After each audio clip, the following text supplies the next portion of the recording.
Jimmy Butler, he's a very interesting player to me. He's like, oh shoot, I don't know where to go with the ball because I haven't been able to think.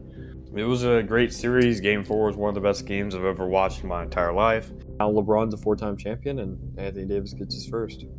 It's unacceptable. So happy when the Astros lost because it would definitely be a 2020 thing. Yeah, I was impressed by their game.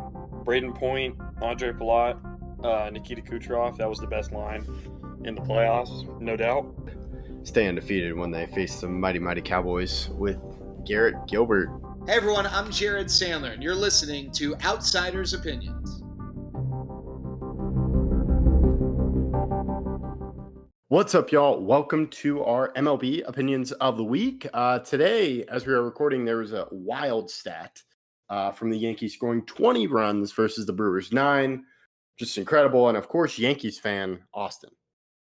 Yeah, the Yankees set a team record with 9 homers in the game.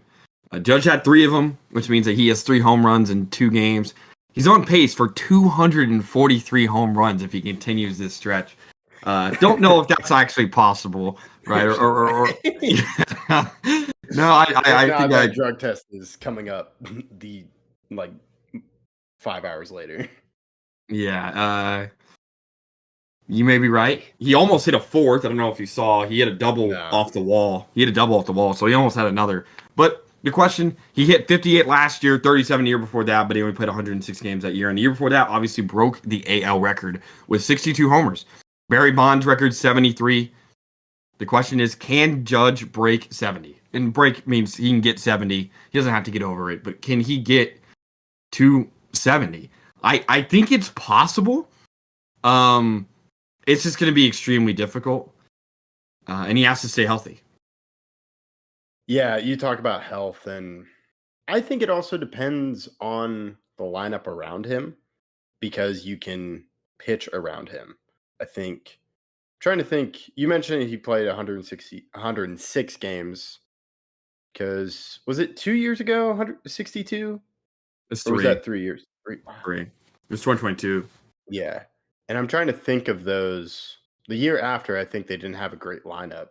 So he would. We had a lot of get to the playoffs, but the reason why we didn't make the playoffs that year is because he got hurt, right? Yeah. So, I'll do the math real quick on my calculator. But yeah, I kind of view it of. He was on pace. He was on pace to hit 56 and a half homers if he had continued on. So that's about the same. He's been on basically the same pace the last 3 years. A little bit obviously higher on the 62 season, but not significantly higher. And I think what's really important is this first month or so, the entirety of April, can he stay hot and start the season off right? If you remember, Judge last year in the first month was horrible. And eventually turned it on and then went on a crazy stretch that you mentioned before we started recording. And if he can stay hot at the beginning, we know how he can end the season. So he just has to stay hot at the beginning and stay healthy. I do agree that the play of Goldschmidt, Bellinger, Chisholm, Stanton if he returns, Austin Wells, Volpe, all those guys around him is important. I will say the craziest thing about this game is that they hit a home run, Kevin, on their first 3 pitches.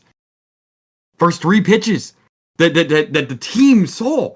Goldschmidt, first pitch homer. Bellinger, first pitch homer. Judge, first pitch homer. That is insane. That's not back-to-back-to-back. That's back-to-back-to-back pitches. So when Goldschmidt is playing extremely well, he went 2 for 3. Bellinger went 3 for 5. Both of them obviously had 1 homer. And then Judge obviously had 3. When those guys are like that, you have to pitch to Judge, right? Because you have to eventually get an out. So I completely agree with you. It's going to depend on how his team plays. But I think the most important part is him staying consistent at the beginning of the season and staying healthy.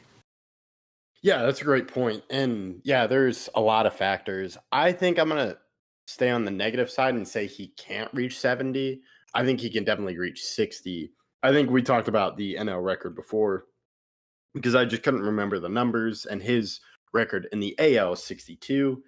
And I believe people view it just as the non-steroid record because we mentioned the NL before. It was Barry Bonds has 73, and Barry Bonds, of course, used steroids. And it'd be tough for me to see someone without steroids hit 70.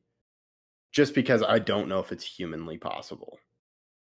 It's Just happened that before. I know you're going to talk about PEDs and all that stuff with Bonds, but I think it's possible. If anyone could do it, I would say it would be Judge, right?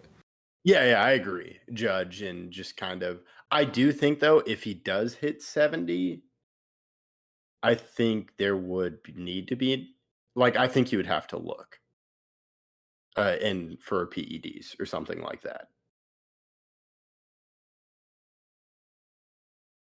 Yeah. It's again, he just has to stay hot the whole year. I think it's possible. I'm going to say he doesn't, but I'll go above you. I think he breaks his record. That's why I will say. I think he goes over 62. I think he can definitely do that because we mentioned the past 3 years of just kind of he's been on this pace. He did get injured in 1 year, but still hit 37. So I definitely think he can reach back to 60 because he was at 58. So we'll have to see, but it is interesting given just what the Yankees are doing and just how he is doing, especially after a poor postseason from him.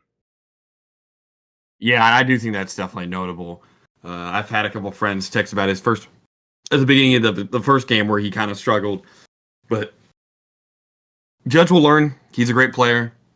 He's our captain. I'm confident that he could turn around. Now he does have to live up to that moniker, right? But I think he'll be able to do so. Yeah, I think that's a great point. And yeah, we'll keep you updated on that. Let us know your thoughts in the comments. We appreciate you listening to Outsiders Opinions.